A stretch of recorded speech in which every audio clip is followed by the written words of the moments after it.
της Αθήνας. Ελληνικέ ΛΟΕ, σήμερα δεν διαμαρτυρόμαστε. Σήμερα γιορτάζουμε. Σήμερα γιορτάζει η δημοκρατία. Η δημοκρατία είναι γιορτή. Η δημοκρατία είναι χαρά. Η δημοκρατία είναι λύτρωση. Η δημοκρατία είναι διέξοδος. Και σήμερα γιορτάζουμε τη νίκη της δημοκρατίας. Ό,τι και να ξημερώσει τη Δευτέρα, είμαστε ήδη νικητές. Η Ελλάδα έστειλε μήνυμα αξιοπρέπειας. Έστειλε μήνυμα περηφάνειας.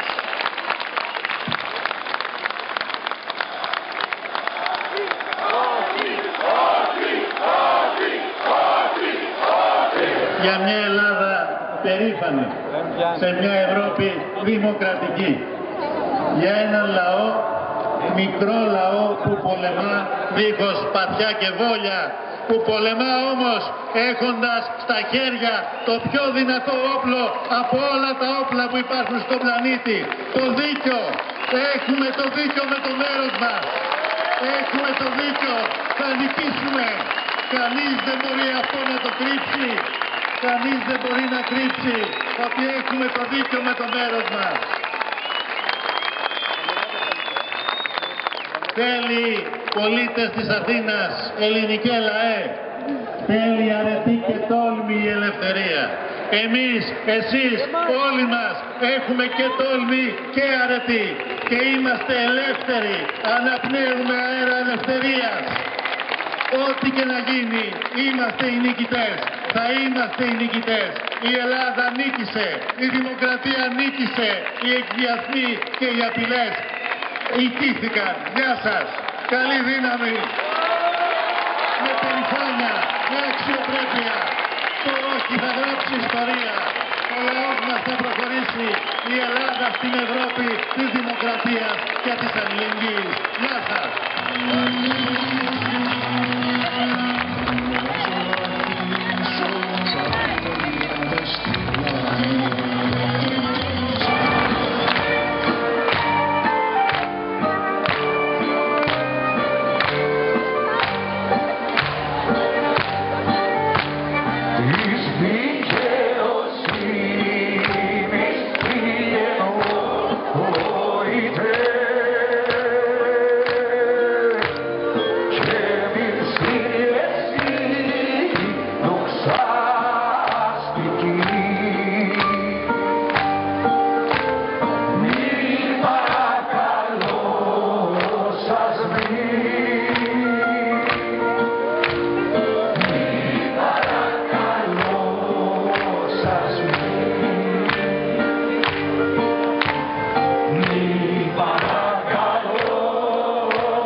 άλλη θάλασσα, άλλη γη, οι αλεύουν την ίση, έχει κλασικό την ίση, άλλος ήλιος έχει βγει.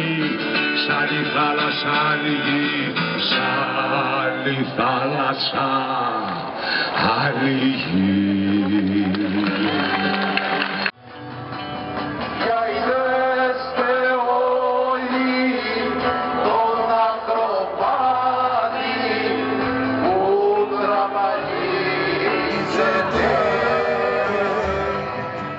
Για είδεστε όλοι το ξενοπάτι πως δεν ζαλίζεται. Για είδεστε τον ακροβάτη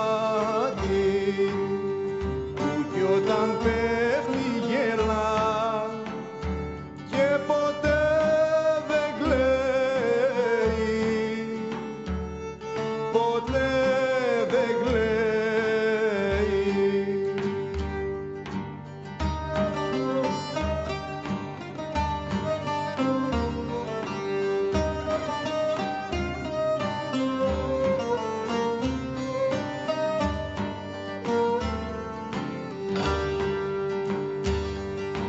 Για